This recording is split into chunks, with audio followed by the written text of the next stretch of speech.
The doctors said his twin daughters had days to live. Then he walked into the dining room, and what he saw there made him fall to his knees and weep. Kang Do-won hadn't cried in 20 years, not when a rival syndicate tried to take his territory. Not when he buried his wife in the rain on that cold November morning. But the day Dr. Patricia Morrison looked him in the eyes and said, "Your daughters have maybe 2 weeks left." That day, something inside him shattered into pieces so small he didn't know if they could ever be put back together. So he and Arium, 7 years old, dying. Leukemia had stolen everything from them. Their hair that used to bounce when they ran through the estate gardens. Their energy that once filled every corner of his fortress-like mansion in the hills outside Seoul. Their childhood.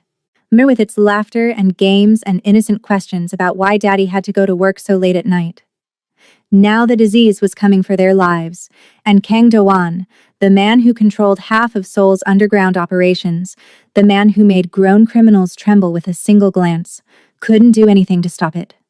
He stood in the medical wing he'd built on the 3rd floor of his compound, staring at 2 small bodies in hospital beds positioned side by side so the twins could hold hands even in their sleep. Tubes ran into their thin arms. Machines beeped steadily, monitoring hearts that were growing weaker by the day. Their breathing was so shallow you had to watch closely, counting the rise and fall of their small chests, just to know they were still alive.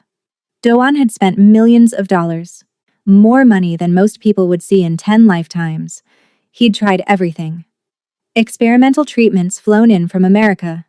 Specialists from Japan and Germany who promised breakthrough therapies.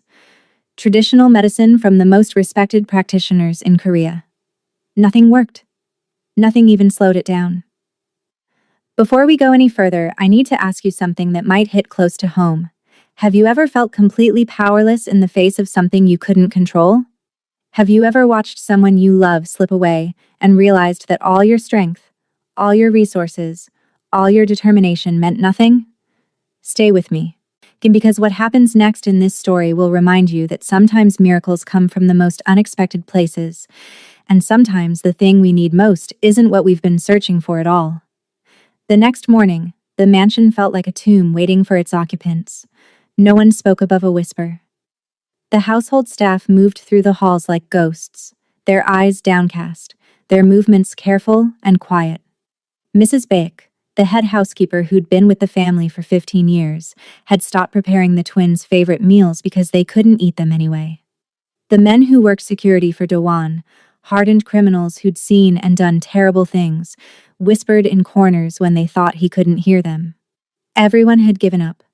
Everyone had accepted that Kang Do-won's daughters were dying, and that even the most powerful man in Seoul's underworld couldn't change fate. Then she walked through the gates. Choi Mirai, 29 years old. No medical degree hanging on her wall, no impressive credentials listed on a resume, no letters of recommendation from prestigious hospitals. Just a quiet strength in her dark eyes that seemed to see through all the walls people built around themselves. Just a calmness in her voice that made you believe things might be okay, even when everything said they wouldn't be. Mrs. Beck looked her over with the practiced eye of someone who'd seen dozens of nurses come and go in the past 6 months, none lasting more than a few days before the weight of impending death drove them away. "You're here for the position?" Mrs. Beck asked, her voice heavy with skepticism and exhaustion. "Yes," Mireille replied simply. "Honey," Mrs. Beck said, and there was genuine kindness in the warning. "Trained nurses with 20 years of experience don't last 2 days here. This house is waiting for death. The air is thick with it. If you're looking for hope or healing or any of that inspirational nonsense, you won't find it here." Mirai's voice was calm, steady as a heartbeat. Then maybe this house needs someone who's not looking for those things. Maybe it needs someone who brings them. Mrs. Beck stared at this stranger, this woman with nothing to recommend her except the strange peace that seemed to radiate from her like warmth from a fire. She wanted to turn her away, to save her from the heartbreak that was coming. But something in Mireille's eyes stopped her. When Kang Do-won saw her, he barely looked up from the reports he was reviewing in his office. Financial statements from his legitimate businesses, mixed with coded updates about territory disputes and shipments coming through the port. His world, carefully balanced between the legal and the illegal, between the man the public saw and the criminal everyone feared. "The medical wing is off limits," he said without lifting his eyes from the papers. "My daughters need quiet. They need rest. They need to be left alone." Mirai didn't move from the doorway, didn't shuffle her feet or apologize or back away like most people did when Kang Do-won spoke. "Mr. Kang," she said, her voice cutting through the silence like a bell. "Dying children don't need quiet. They need someone who still believes they're worth saving." Do-won's head snapped up. Anger flashed in his eyes. Hot and immediate. The kind of anger that had made men disappear, that had ended careers and lives. His jaw clenched so tightly she could see the muscles jumping under his skin. "What did you just say to me?" His voice was dangerously low. "I said your daughters don't need another person treating them like ghosts who are already gone. They need someone who sees them as alive, who treats them like they have a future worth fighting for." The silence that followed was heavy enough to crush bones. Do-won stared at this woman, this stranger who had no reason to care, no credentials to back up her bold words, no logic or science or proof that anything she believed could possibly be true. But her eyes held something he hadn't seen in 6 months of specialists and treatments and desperate prayers. Her eyes held hope. Real, solid, unshakable hope. "Do what you want," he finally muttered, turning back to his papers with a dismissive wave. "Just stay out of my way."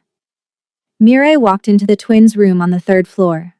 2 hospital beds positioned close enough that the girls could reach across the gap and hold hands.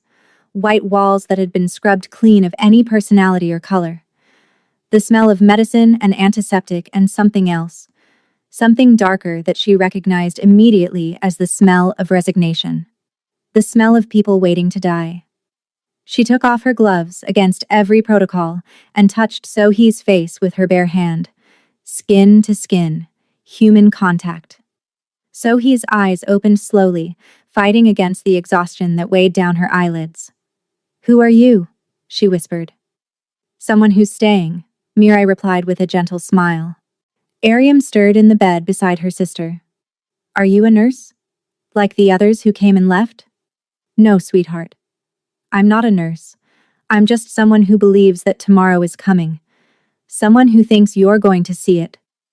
The twins looked at each other, that silent communication that only siblings who'd shared a womb could manage.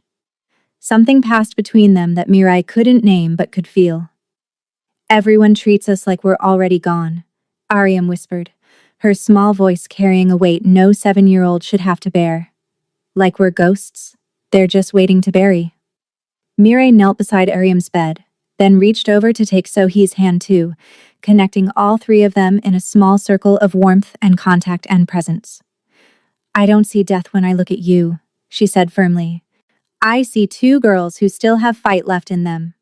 I see 2 strong souls who aren't finished with this world yet. And I want you to know something important. I'm not giving up. Not today, not tomorrow, not ever." That night, while the machines beeped their steady rhythm and the moon cast silver light through the window, Mirai sang to them. A soft lullaby her own mother had sung to her decades ago, the words in Korean, the melody ancient and beautiful. For the first time in months, the twins slept without fear pinching their small faces. And in the darkness, Mirai whispered words only she could hear. Words meant for someone who couldn't hear them anymore. "I couldn't save you, Nahi, but I'll save them. I swear it on your memory, my sweet girl. I'll save them. And God, who sees every tear and hears every desperate prayer." He was already moving pieces into place. But what Kang Do-won didn't know, what he couldn't possibly imagine, was that in 3 days, everything would change. The foundation of his carefully controlled world would crack, and through those cracks, something impossible would begin to grow. If you're watching this and you've ever needed a reason to believe again, if you've ever felt like hope was dead and miracles were just stories people told to make themselves feel better, I need you to do something for me right now. Hit that subscribe button. Share this video with someone who needs to hear it. Because sometimes when everything feels hopeless, when the darkness is so thick you can't see your hand in front of your face, That's exactly when miracles walk through the door, and you won't want to miss what happens next. The next morning, Kang Do-won woke to something he hadn't heard in over a year. Laughter. It was faint, fragile as spun glass, but unmistakably real. He sat up in his bed, his heart suddenly pounding against his ribs like it was trying to escape his chest. For a moment he thought he was dreaming, caught in one of those cruel fantasies where his daughters were healthy and whole, and the past year had been nothing but a nightmare. But then he heard it again. A soft giggle, light as air, coming from somewhere down the hall. He threw on his robe, expensive silk that whispered against his skin, and walked toward the medical wing. His bare feet were silent on the marble floors. The door was cracked open, and pale morning sunlight was pouring through the windows. Windows that had been covered with blackout curtains for months because the light hurt the twins' eyes, because brightness felt wrong in a room where children were dying. Inside, sunlight painted everything gold. Mirai stood beside Sohee's bed, holding a hairbrush like it was a microphone. She was singing, deliberately off-key and ridiculous, making her voice crack and warble in ways that were clearly intentional. And Sohee was smiling. Actually smiling, her thin face transformed by joy. Aryam was clapping weakly from her bed, her small hands creating soft sounds that seemed impossibly loud in a room that had been silent for so long. Do-won froze in the doorway, his hand gripping the frame so tightly his knuckles went white. Mirai noticed him and stopped mid-song, turning with that same unflappable calm she'd shown yesterday. "Good morning, Mr. Kang," she said pleasantly, like this was completely normal. He didn't respond. Couldn't respond. He just stared at his daughters, their faces still pale, their heads still bald from treatments that hadn't worked. But something was different. Something fundamental had shifted. They looked awake. They looked present. They looked like children instead of dying patients. "What are you doing?" His voice came out rougher than he intended, scraping against his throat. Mirai set down the brush carefully. "We're having breakfast." The girls wanted music while we ate. Music? Do-won's jaw tightened, control reasserting itself like armor sliding into place. "They're supposed to be resting," the doctor said. "They've been resting for months, Mr. Kang," Mirai interrupted gently but firmly. "Maybe it's time they started living instead." Do-won opened his mouth to argue, to reassert his authority, to remind her that he made the rules in this house, and she was here only because he allowed it. But before he could speak, Sohee's small voice cut through the tension. "Appa," she said, and the word made his chest ache. "Miss Mirai made us laugh. We haven't laughed in so long." He looked at his daughter, really looked at her, and saw that her eyes were brighter than they'd been in weeks. He'd been so focused on the medical reports and treatment plans and desperate searches for cures that he'd forgotten what his daughter's laughter sounded like. He turned and left without a word, his robe billowing behind him like a cape, his heart pounding with emotions he couldn't name. Over the next 2 days, the mansion began to shift in subtle ways that the staff noticed but didn't quite believe. Mirai didn't follow any of the rules. She opened windows that were supposed to stay closed, letting fresh air pour into the sterile medical wing. She played music, soft classical pieces and children's songs, and sometimes K-pop that made the twins giggle. She brought flowers into the room, bright yellow sunflowers and delicate pink roses that added color and life, and the sweet smell of growing things. She sat with Sohee and Aryam for hours, not checking charts or administering medications or monitoring vital signs. Just talking, telling stories about her childhood in Busan, about the ocean and the fish markets, and the way the sun looked rising over the water. Listening to the twins talk about their mother, and about the memories they had before she got sick, about the dreams they'd had for the future before leukemia stole those dreams away.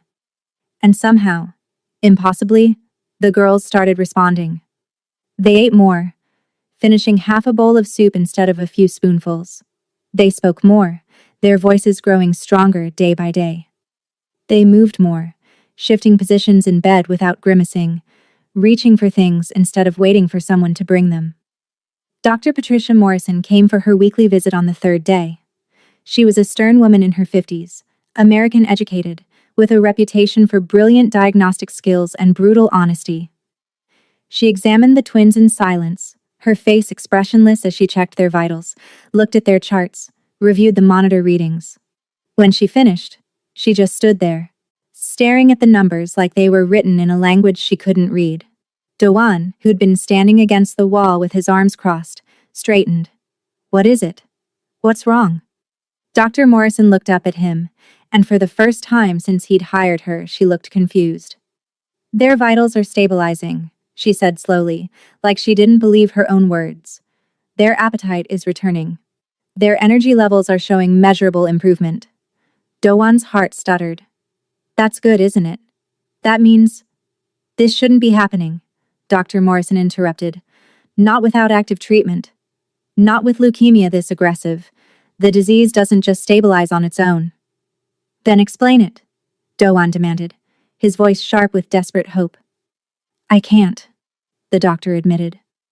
She glanced toward the doorway where Mirai stood quietly, folding blankets with practiced efficiency. "But whatever's happening in this room, whatever she's doing, don't stop it. Don't question it. Just let it continue." She left, and Doan stood frozen in the middle of the medical wing, watching Mirai hum softly as she arranged fresh flowers in a vase by the window. That night, unable to sleep, Doan sat in his office surrounded by the trappings of his power.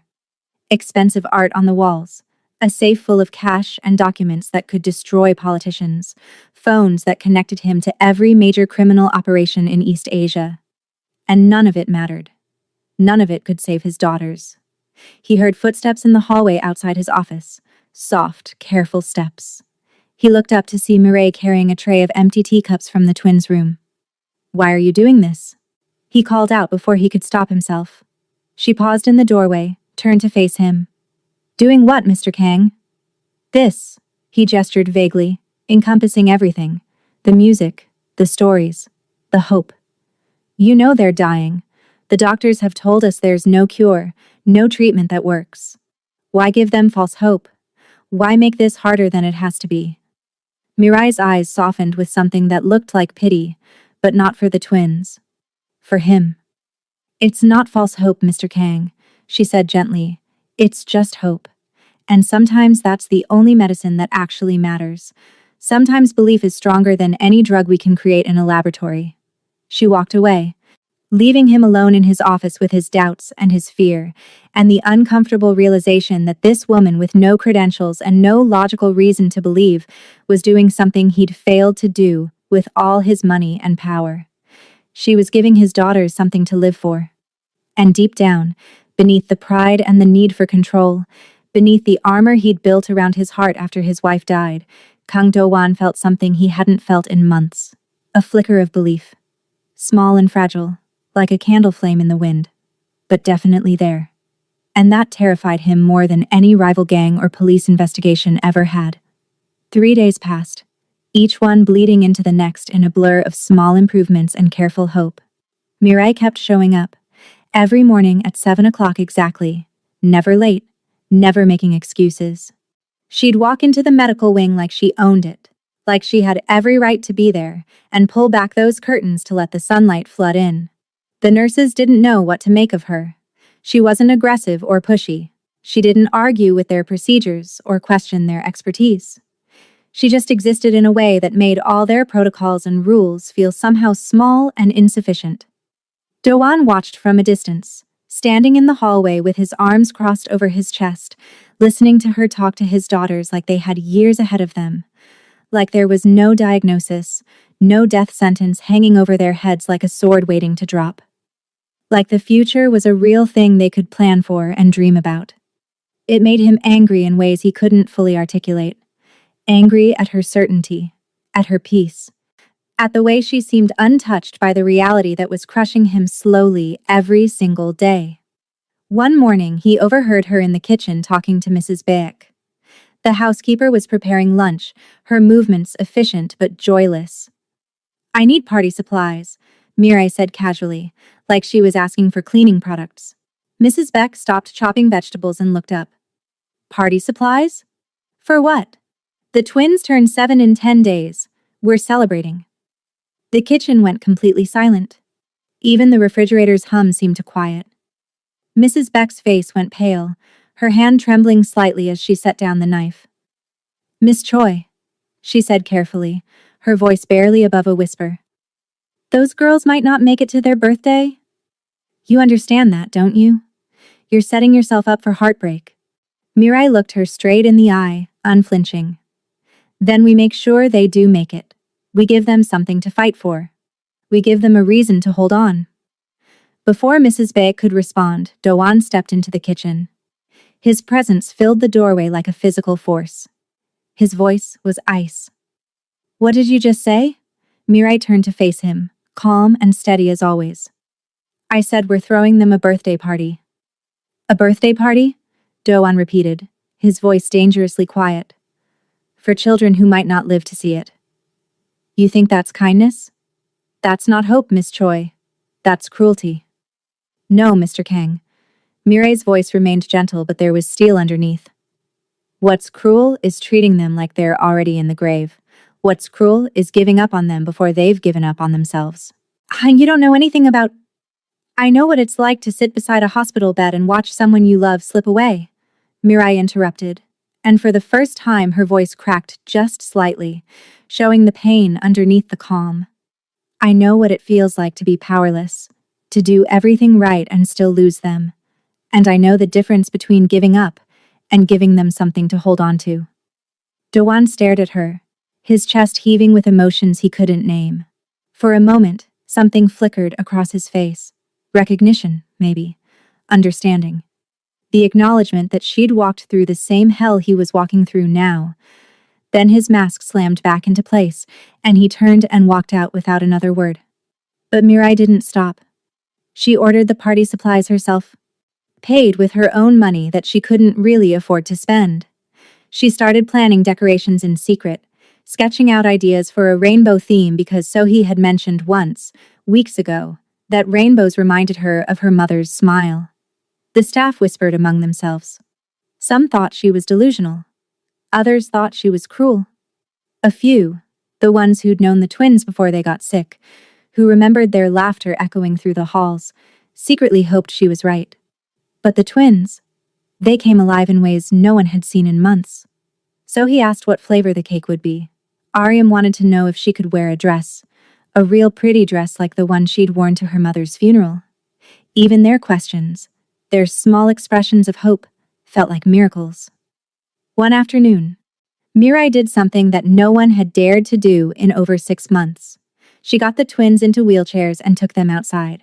Doan saw it from his office window, his sanctuary on the second floor where he conducted business both legitimate and otherwise, where he made decisions that affected thousands of lives, where he'd spent more time in the past months than he had with his dying daughters. He looked down and saw them. Sohee and Ariam, so small in their wheelchairs, their bald heads wrapped in soft scarves against the spring breeze, wrapped in blankets despite the warmth of the afternoon sun, sitting in the garden for the first time since last autumn.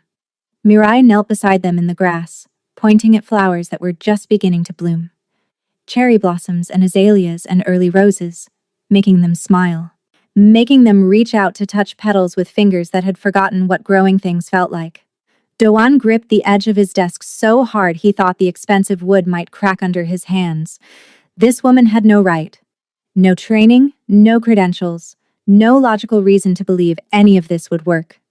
She was a stranger who'd walked into his home barely a week ago, with nothing but certainty in her eyes and gentleness in her voice. But his daughters were laughing. Actually laughing, the sound carrying up to his window like music, like prayer, like something he'd forgotten was possible. He turned away from the window, his chest so tight he could barely breathe. "What are you doing to them?" he whispered to the empty room. But deep down, in the places he didn't want to examine too closely, he already knew the answer. She was giving them back their lives. She was teaching them to hope again, to dream again, to believe that tomorrow was something real instead of just a word people said to make themselves feel better. And that meant Do Hwan would have to face what he'd been too afraid to give them himself, the chance to actually live before they died. On the 5th day, something happened that made even the skeptical nurses stop and stare. So he sat up on her own. Not for long, maybe 30 seconds at most. But she did it. No help. No one asking her to try. No physical therapy session or doctor's encouragement. She just sat up. Mireille was reading to them when it happened, her voice bringing to life a story about a princess who saved herself instead of waiting for a prince. She paused mid-sentence, her eyes widening as she watched Sohee's small frame straighten against the pillows. "Look at you," Mireille whispered, her voice thick with emotion she couldn't quite hide. "Look at how strong you are, sweetheart." Sohee smiled, weak, but absolutely real. "I wanted to see the picture in the book," she said simply, like sitting up after months of being unable to was no big deal. Aryam reached across the gap between their beds and touched her sister's hand. "You did it, Unni. You really did it."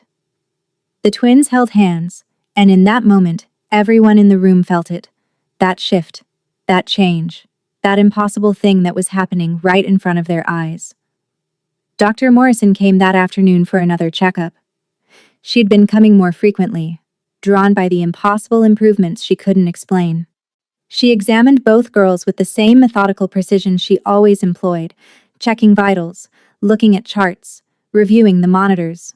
When she finished, she just stood there in the middle of the room, staring at her clipboard like it had personally betrayed her.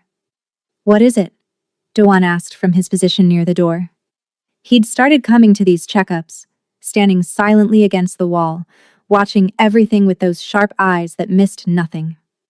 Dr. Morrison looked up, and her face was pale beneath her professional composure. "Their white blood cell counts are improving." Dewan straightened, his heart suddenly racing. "Improving? By how much?" "Enough that I had the lab run the tests 3 times because I thought they'd made a mistake." She shook her head slowly. "Dewan, this doesn't happen. Not without active chemotherapy. Not with leukemia this aggressive. This type of cancer doesn't just stabilize. It certainly doesn't improve." "So what are you saying?" "I'm saying I don't have an explanation." She looked toward Mirai, who was quietly arranging fresh flowers by the window, humming softly to herself. "But something is working. Something is helping them fight back." Dr. Morrison lowered her voice, stepping closer to Do-won. "Whatever's happening in this room, whatever she's doing, don't question it. Don't analyze it. Don't try to understand it with logic or science. Just let it continue. Sometimes miracles don't need to be explained. They just need to be accepted." She left, and Do-won stood frozen, his mind spinning, watching Mirai adjust the flowers with the same gentle care she brought to everything. That night, sleep was impossible. Do-won walked the halls of his mansion restless, his mind refusing to settle. For months he'd thrown everything at this disease, money that most people couldn't even imagine, the best doctors in 3 countries, experimental treatments that cost more than houses, advanced medical technology that looked like something from a science fiction movie, and this woman, this stranger, with no medical degree and no scientific backing for anything she was doing, was accomplishing what they all couldn't. He found himself standing outside the twins' room well past midnight. The door was cracked open just slightly. Inside, a single lamp cast warm light over the sleeping girls. Mirai sat in a chair between their beds, knitting something small and soft. "Why are you still here?" Do-won's voice came out quieter than he'd intended. "It's past midnight. You should be resting." Mirai didn't look up from her knitting, her hands moving in a steady rhythm that was somehow soothing to watch. "They sleep better when someone's close, when they know they're not alone. The nurses can monitor them. That's what I pay them for." "The nurses check numbers on machines," Mirai said gently. "I'm just here." "There's a difference." Do-won stepped into the room, moving carefully so he wouldn't wake his daughters. The space felt different than it had a week ago. Less like a hospital, more like a bedroom. The flowers on the windowsill, the soft music playing at barely audible volume, the drawings the twins had made taped to the wall. "You really think they're going to make it to their birthday?" The question came out before he could stop it.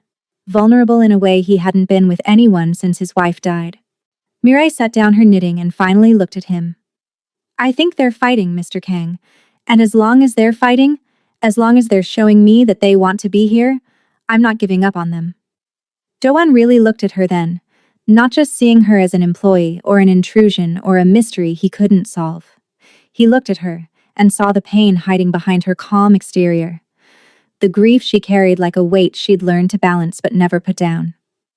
Who are you? He asked quietly. Really? Who are you? Mirai's eyes held something deep and broken and somehow beautiful all at once.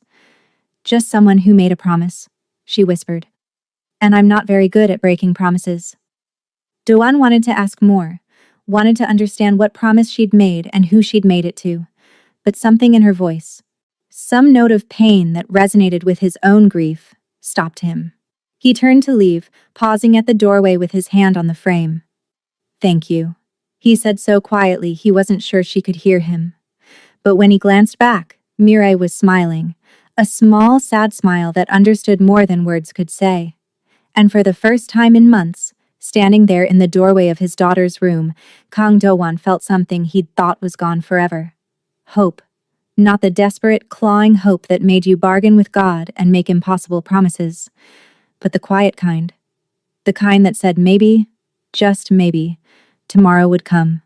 And maybe his daughters would be there to see it. Do-won started avoiding the medical wing after that night, not because he didn't care about his daughters. He cared so much it physically hurt.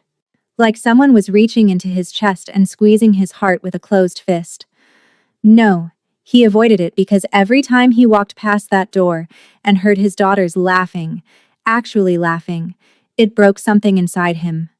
Something he'd carefully constructed over years of building his criminal empire. The walls he'd put up after his wife died. The emotional distance he'd learned to maintain. The belief that power and money could solve any problem if you just applied enough of both. Every sound of joy from that room was proof that he'd been wrong, that a woman with nothing was achieving what he couldn't with everything. It ate at him like acid. On the 7th day since Mirai had walked through his gates, Do-won found her in the kitchen writing out a shopping list. Balloons in rainbow colors, streamers.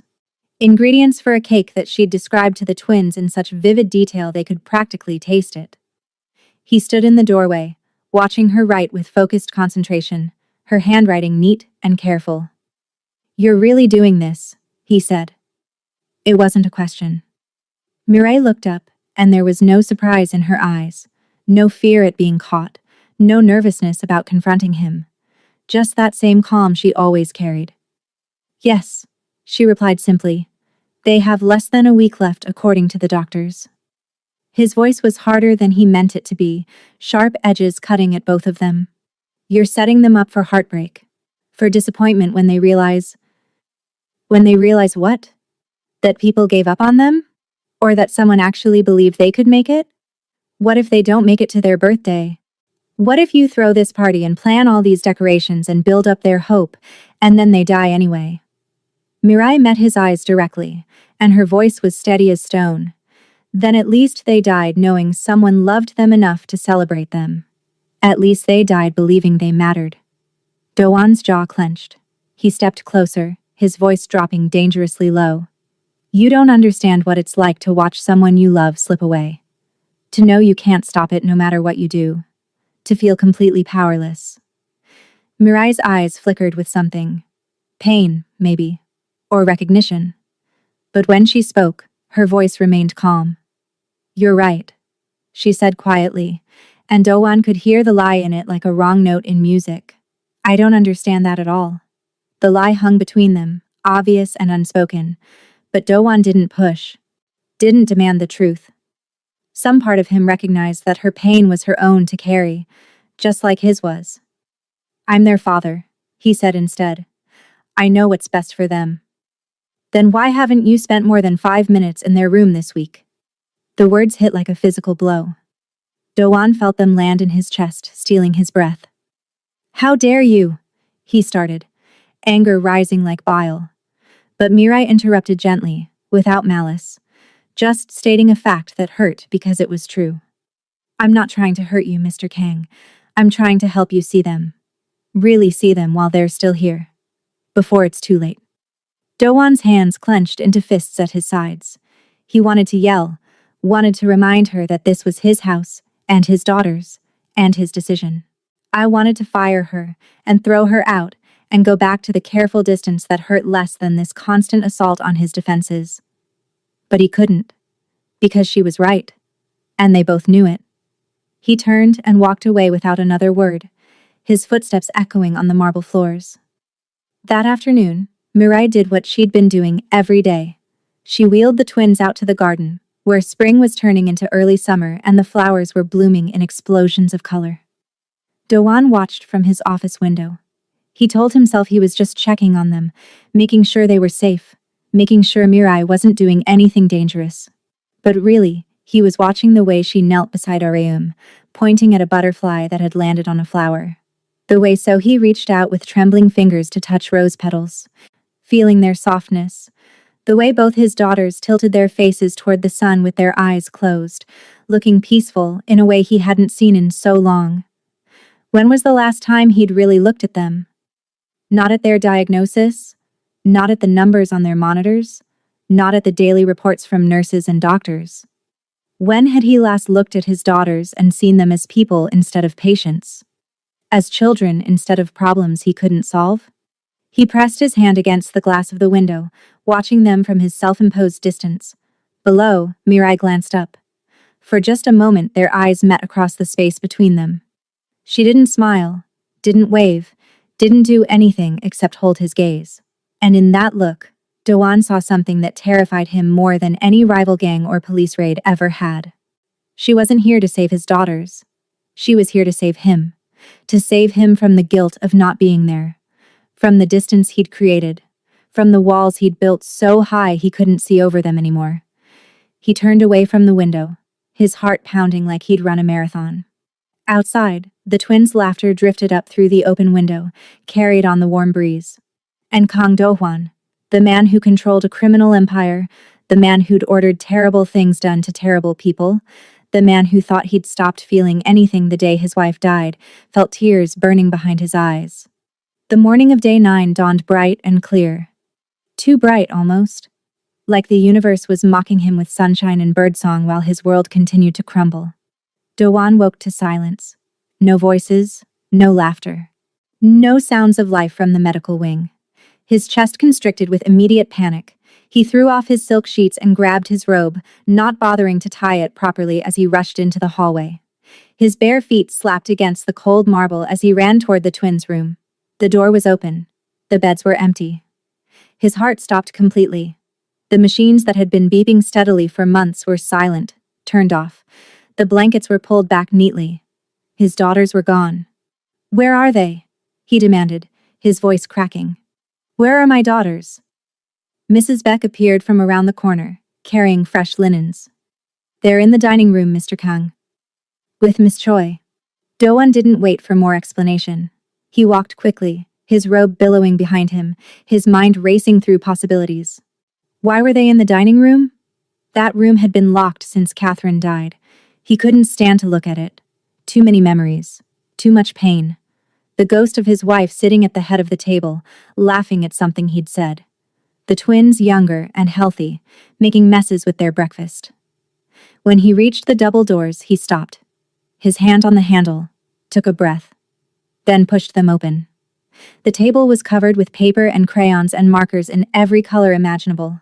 Mirai sat in the middle, surrounded by both girls. They were drawing, creating birthday cards, their small hands moving with more energy than he'd seen in months. So he looked up first, holding up her paper. A wobbly rainbow stretched across the page in colors that didn't quite match. "Look, Appa," she said. Her voice stronger than it had been in weeks. "For our party." Ariam's card had flowers drawn in careful detail. Miss Mirai said we can each make one. That way, everyone knows we helped. Even Ariam's voice, usually so weak, had gained strength. Doan stood frozen in the doorway. This room. This room he'd locked after Catherine's funeral because he couldn't bear to see it empty. Couldn't stand the memories of happiness that felt like lies now. But it wasn't empty anymore. It was full of color and life and his daughter's voices. Mirai looked up at him, her expression careful. "We needed more space. I hope that's okay." "I found the key in Mrs. Baek's office." Doan couldn't speak. His throat was too tight. He just stood there, staring at the table where his wife used to sit, where she'd made Sunday breakfast a tradition. Kia, where the twins had drawn pictures and told stories and lived. Appa, will you help me finish mine? So he asked, sliding carefully off her chair. And then she walked toward him. Walked. Not in a wheelchair. Not supported by nurses. She walked across the room on her own, her steps slow and careful, but real. Doan's knees almost gave out. He wanted to rush forward, to catch her, to carry her back to bed where she'd be safe. But something stopped him. The determination on her face. The pride in accomplishing this small, impossible thing. She reached him and took his hand. Her small fingers wrapped around two of his, and she pulled gently, leading him toward the table. He let her. Let himself be led by this 7-year-old who shouldn't be able to stand, let alone walk. He sat down beside her in a chair that creaked under his weight. And Ariam immediately pushed a box of crayons toward him. You can use any color you want, she said seriously, but I think you should use blue. Iyama liked blue. The mention of Catherine hit him like a fist to the sternum. But instead of the usual sharp pain, there was something else. Something softer. Like maybe remembering her didn't have to hurt quite so much. Mirai handed him a crayon without saying anything. They sat there for an hour. Maybe longer. Time seemed to stop mattering. Doan drew clumsy flowers beside Sohee's rainbow, his artistic skills rusty from years of not using them. He listened to Ariam talk about what dress she wanted to wear to the party, her voice animated in ways he'd forgotten were possible. He watched both his daughters smile and laugh and exist in the moment without fear shadowing every second. And, somewhere in that hour, something inside him cracked. Not broke, but cracked. Like ice on a frozen river when spring finally comes, like the first break in a dam before water starts to flow. When the twins got tired, Mirai helped them back to their room to rest. Their energy was still limited, their bodies still fighting a war they might not win. But they'd walked. They'd laughed. They'd created something. Doan stayed behind in the dining room, staring at the scattered drawings on the table. Evidence of life. Proof that his daughters were still here. Still fighting. Still hoping for tomorrow. Mirai returned a few minutes later and started gathering the crayons quietly. My wife used to sit right there, Doan said, his voice barely above a whisper. He pointed to the head of the table.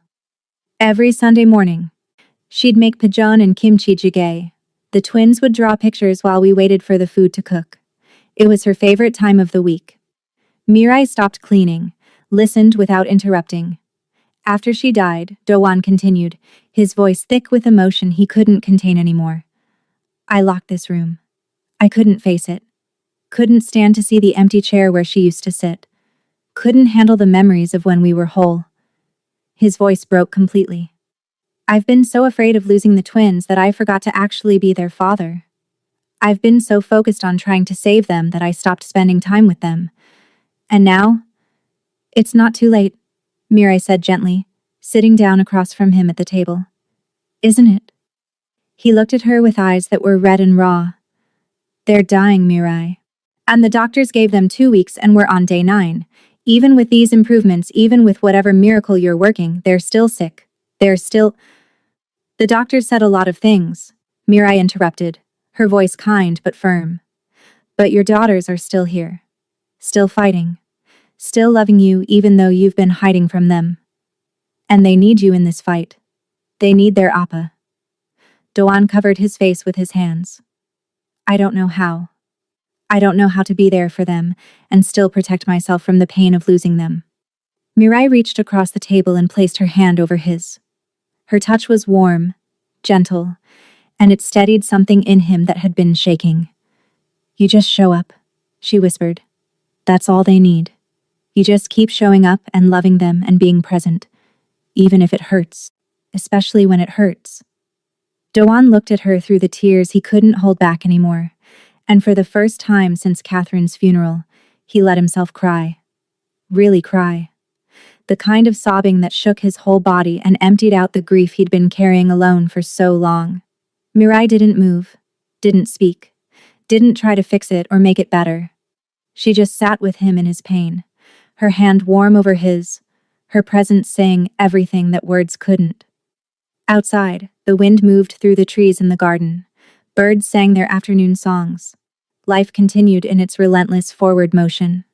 And inside the dining room, a father who'd forgotten how to feel began to remember, began to heal. The morning of the twins' birthday arrived with the kind of perfect weather that felt like a gift from heaven. Clear blue sky, warm sunshine, a gentle breeze that made the curtains dance in the open windows. Doan woke early, his heart heavy with conflicting emotions. 10 days ago, Dr. Morrison had given them 2 weeks. Today was day 10. His daughters were still alive, still fighting, still here. He lay in bed for a moment, listening to the sounds of the house coming awake. Then he got up, dressed carefully, and made his way downstairs. He stopped at the dining room door and his breath caught. Inside, Mirai had transformed everything.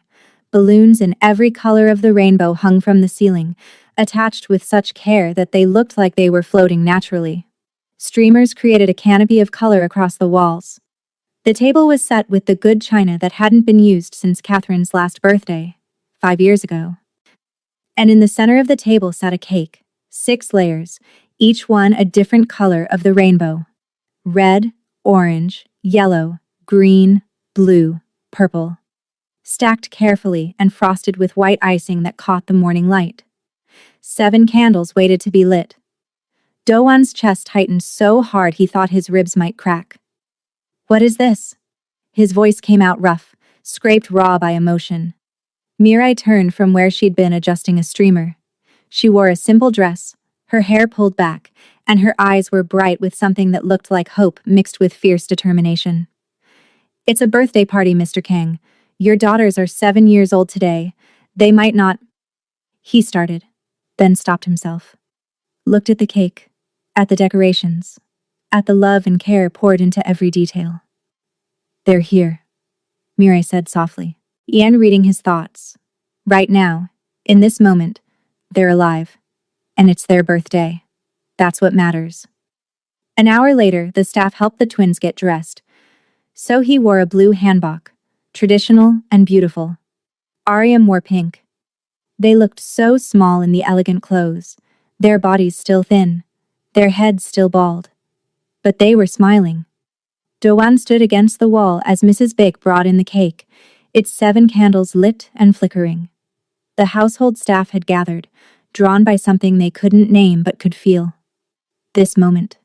This impossible, beautiful moment. The twins stood together, Sohee holding her sister's hand for support because neither of them could stand for very long anymore. They looked at the cake with wonder in their eyes. "Make a wish," Mirai said gently. Sohee looked at Ariam. Then both of them looked at their father standing against the wall, trying so hard to hold himself together. "Appa, will you help us blow them out?" Sohee asked. Dohwan's chest seized. He couldn't move, couldn't breathe, couldn't make his legs work. The distance between him and his daughters felt infinite. Mirai's eyes met his across the room. Gentle, understanding, encouraging. He walked forward, his legs shaking, and knelt beside his daughters. Both of them put their small hands on his shoulders for balance. "Ready?" Sohee whispered. Dohwan nodded because he couldn't speak, couldn't trust his voice not to break completely. They leaned in together, all 3 of them, and blew. The candles went out in a rush of breath and wishes. The room erupted in applause. Mrs. Beck openly wept, not even trying to hide it. The nurses standing in the doorway were crying. Even the security guards who'd seen terrible things in their service to the Kang family had tears in their eyes. But Doan didn't hear any of it. All he could see were his daughters, alive, laughing. "Here." He pulled them both close, wrapping his arms around them and holding on like they might disappear if he let go. And he broke. Years of grief and fear and carefully maintained control shattered, and sobs tore from his chest. "I'm sorry," he choked out, the words barely intelligible. "I'm so sorry. I've been so afraid of losing you that I forgot to love you properly. I've been hiding from you because I thought it would hurt less when—" The words died in his throat.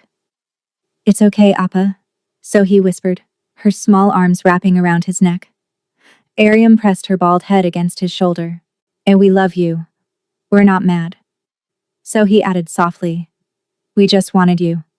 Do-won held them tighter, his whole body shaking. Don't leave me, he begged in a whisper only they could hear. Please don't leave me alone. We're still here, Ariam whispered back. We're still here, Appa. Across the room, Mirai stood with her hand pressed over her mouth, tears streaming freely down her face. This moment. This impossible, precious, miraculous moment. This was everything she'd fought for. Everything she'd hoped for when she walked through those gates 10 days ago. Do-won looked up at her through his tears and mouthed 2 words. Thank you. Mirai nodded, smiled through her tears, and in that moment they both understood. His daughters didn't need him to save them. They just needed him to love them while there was still time. That night, after the party ended and the decorations stayed up because nobody wanted to take them down yet, Do-won didn't go back to his office, didn't check on his business operations or review reports, or make the calls he usually made. He stayed. He sat in the chair between the twins' beds watching them sleep. Their breathing was steady and peaceful. Their faces relaxed in a way they hadn't been for months. For the first time since they got sick, he wasn't afraid to be close to them. So he stirred, her eyes opening halfway. Appa? I'm here, sweetheart. She smiled, her hand reaching for his. You stayed. I'm not going anywhere, he promised, his voice breaking. Not anymore. Never again. She closed her eyes, content, and drifted back to sleep with her small hand in his. Do-hwan sat there in the darkness, holding his daughter's hand, and whispered a prayer he thought he'd forgotten how to say. Please, if you're listening, if there's any mercy left in this universe, give us more time, just a little more time. The wind stirred the curtains. The house settled into nighttime quiet. And in the darkness, Kang Do-won made a silent vow. However much time they had left, he would be present for every moment, would love them openly, would stop hiding behind work and walls and the fear of loss. He would be their father, not a boss, not a criminal, not a man made of money and power, just their Appa. But Do-won didn't know that in 2 days everything would shatter again. That the fragile hope he'd built would be tested in ways he couldn't imagine. That the storm was coming. And when it hit, it would nearly destroy them all. 2 nights later, the storm came. Winter returned to Seoul with a vengeance that felt personal, like nature itself was angry. Snow fell thick and fast, transforming the world into a white blur. The wind howled against the mansion's reinforced windows, rattling the glass in their frames with a sound like teeth chattering. By evening, the power flickered once, twice, then went out completely. The emergency generator kicked in immediately, Do-hwan's security systems too important to leave to chance, but the house felt suddenly isolated. Cut off from the rest of the world like they were the only people left alive in a frozen wasteland. Do-hwan checked on the twins first. They were sleeping peacefully. Mirai sitting in her usual chair between their beds, knitting by the light of a battery-powered lamp. And the soft click of her needles was somehow comforting against the howl of the wind outside. Storm's getting worse, he said quietly, not wanting to wake his daughters. Mirai nodded without looking up. We'll be fine. The generator will hold. He wanted to believe her. Wanted to trust that calm certainty she always carried. But something felt wrong. The air felt heavy.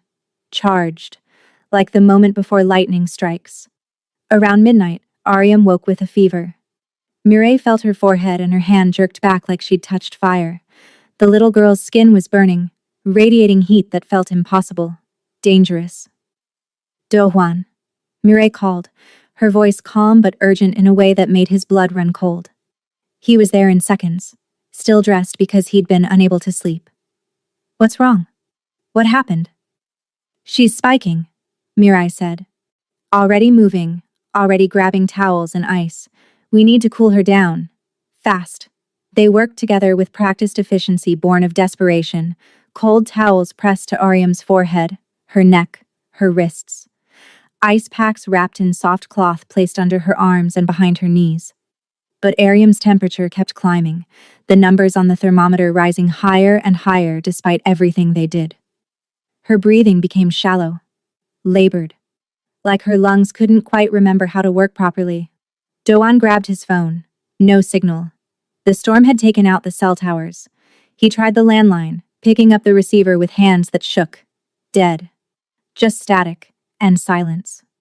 "I'll drive her to the hospital," he said, already moving toward the door. "You won't make it 10 feet in this snow." Mirai's voice stopped him. The roads are completely blocked. I can see it from the window. Your car would be buried before you got to the gate. Then I'll carry her. I'll walk if I have to. I'll... Doan stopped because Ariam's lips were turning blue. That distinct, terrifying color that meant her oxygen levels were dropping, meant she was dying right in front of them. So he woke up, her eyes going wide with fear. What's wrong with Ariam? What's happening to her? The monitor beside Ariam's bed started beeping frantically, the alarm shrill and desperate. Her chest rose and fell in stuttering gasps, then stopped rising at all. The monitor flatlined, that single sustained note that meant death. No, Doan's voice broke into something that wasn't even words anymore. No, no, no, not like this. Not now, please. Mirai pushed him aside with strength he didn't know she possessed. She tilted Ariam's small head back, checked her airway, and started compressions.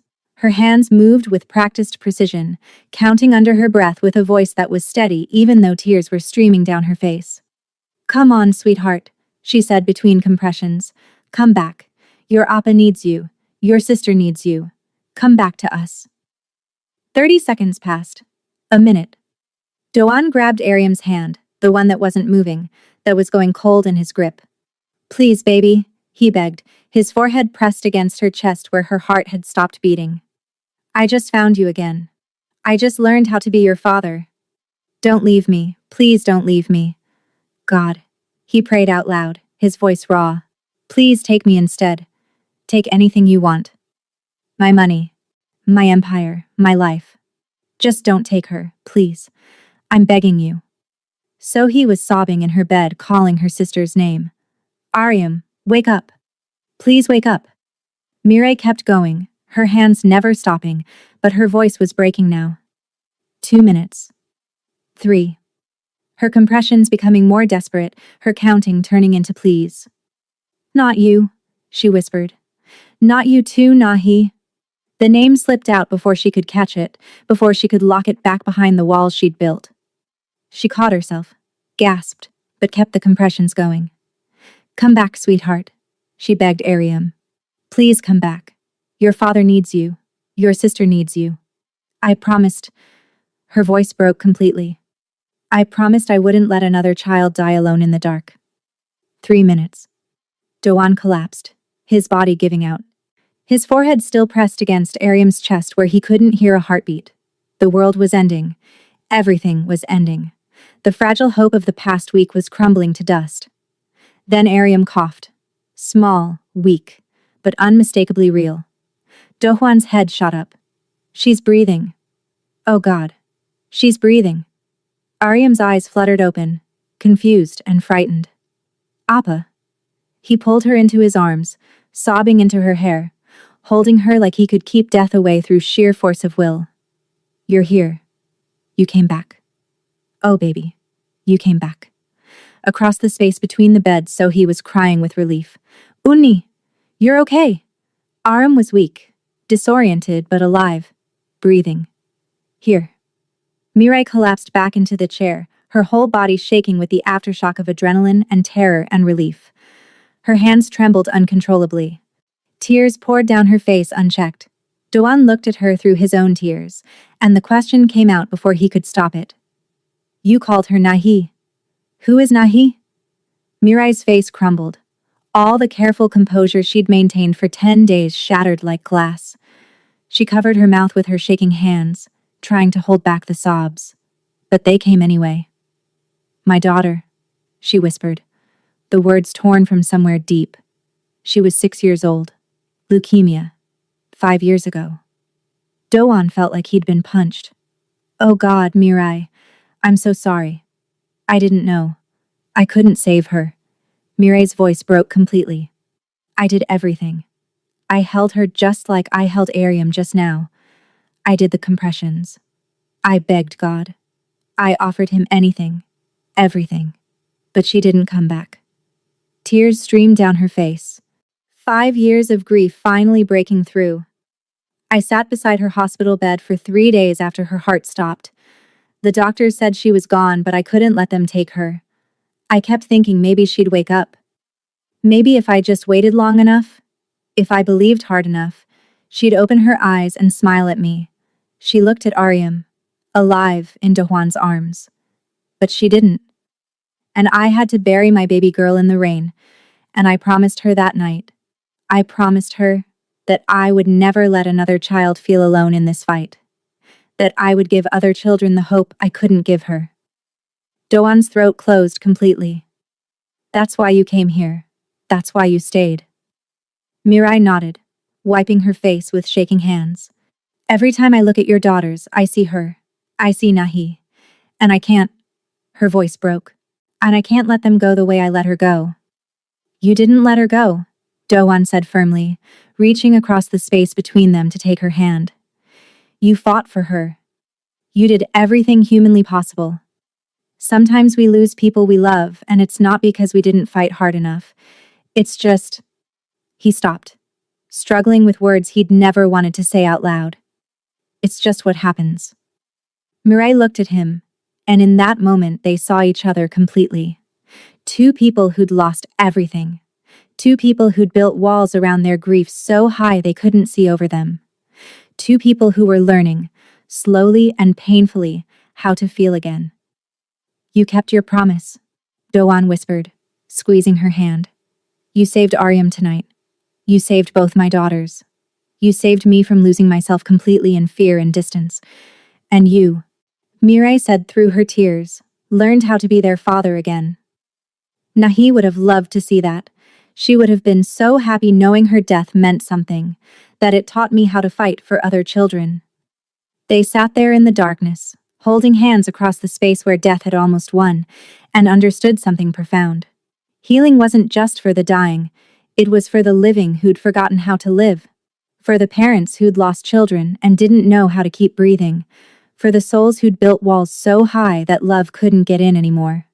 The storm raged outside, but inside the medical wing, something had shifted.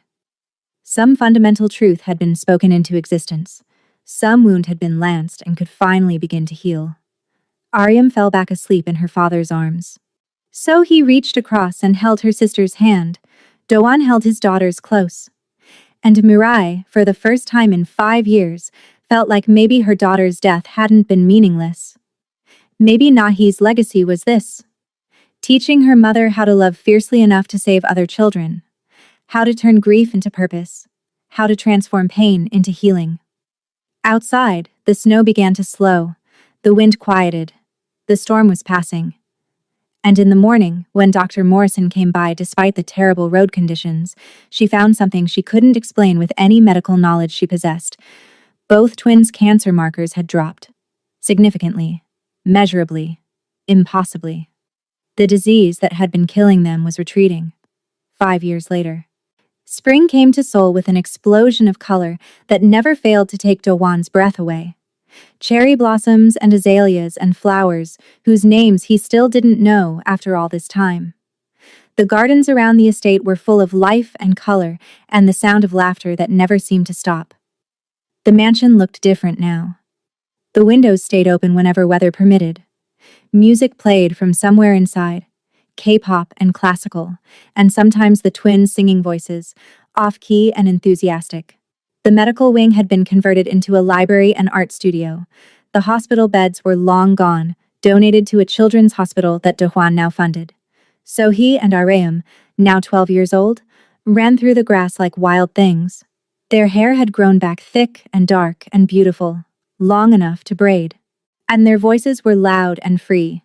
Their bodies were strong and healthy, showing no signs of the disease that had almost killed them. No more monitors. No more medications. No more fear. Just life. Pure, simple, precious life. Inside the kitchen, Mirai stood at the counter mixing batter for a rainbow cake. It had become tradition. Every year on the twins' birthday, rainbow cake. 6 layers. Every color bright and perfect. Dohwan walked in, flour already dusted across his black shirt from helping earlier. He smiled, something he did easily now, frequently. The harsh lines in his face softened by years of laughter and love. "They're asking when it's ready," he said, leaning against the counter. "Tell them patience is a virtue," Mirai replied, laughing in that way that still made his heart do unexpected things. He watched her work. Her movements efficient and practiced. "You know," he said quietly, "I never properly thanked you." Mirai looked up. "For what?" "For saving my daughters. For saving me. For walking into our lives when we'd all given up and teaching us how to hope again."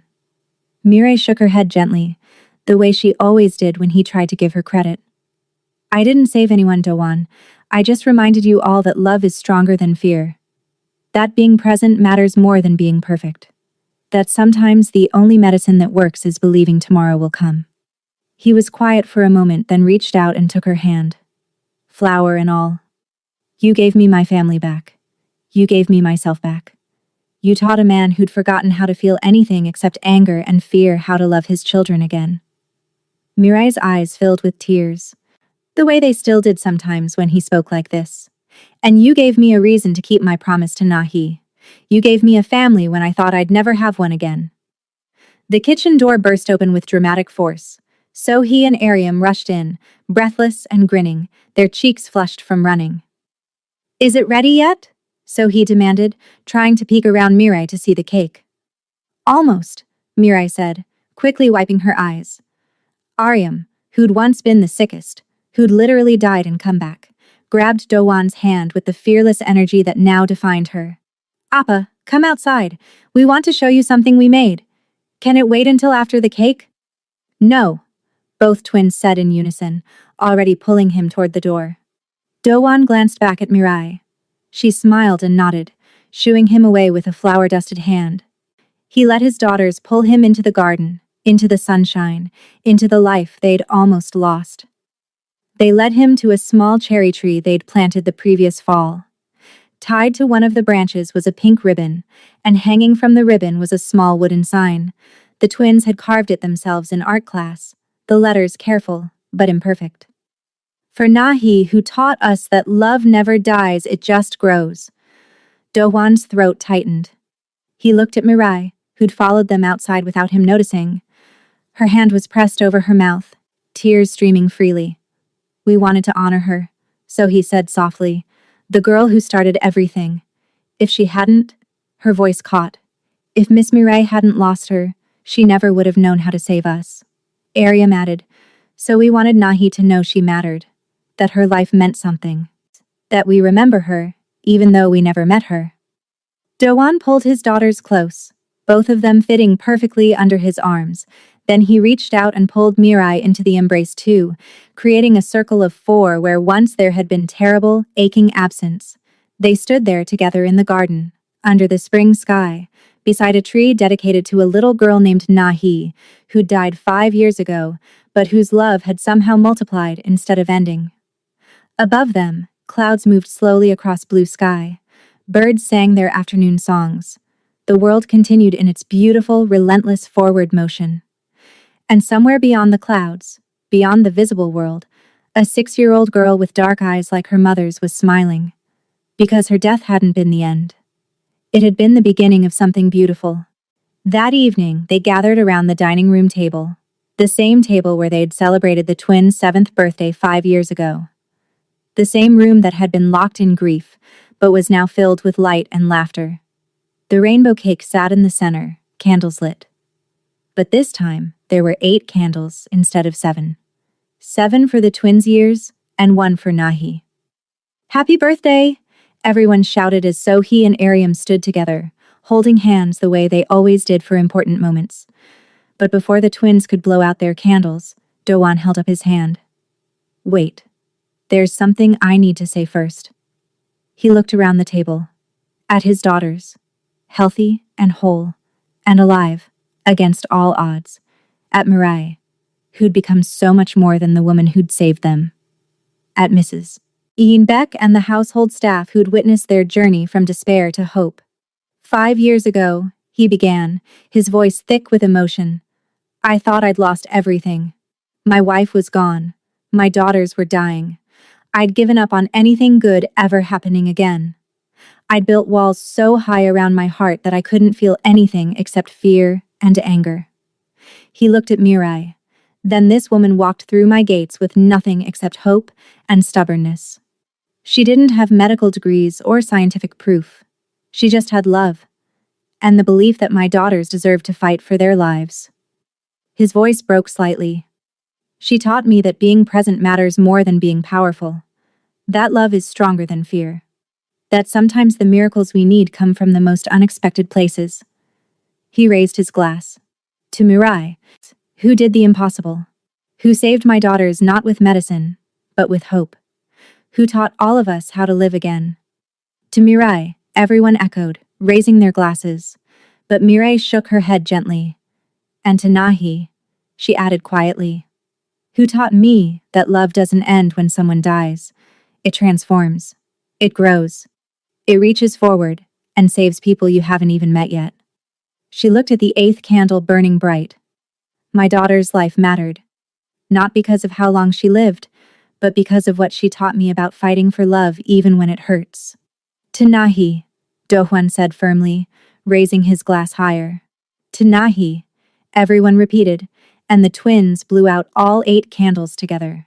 Later that night, after the twins had gone to bed and the house had settled into peaceful quiet, Dohwan and Mirai stood on the balcony watching the stars emerge one by one. Do you think she sees this? Dohwan asked quietly, looking up at the vast sky. Nahi. Do you think she knows what her life meant? Mirai smiled, her face peaceful in the starlight. I know she does. I can feel it sometimes, when I'm with your daughters, when they laugh or accomplish something new. It's like she's here, celebrating with us.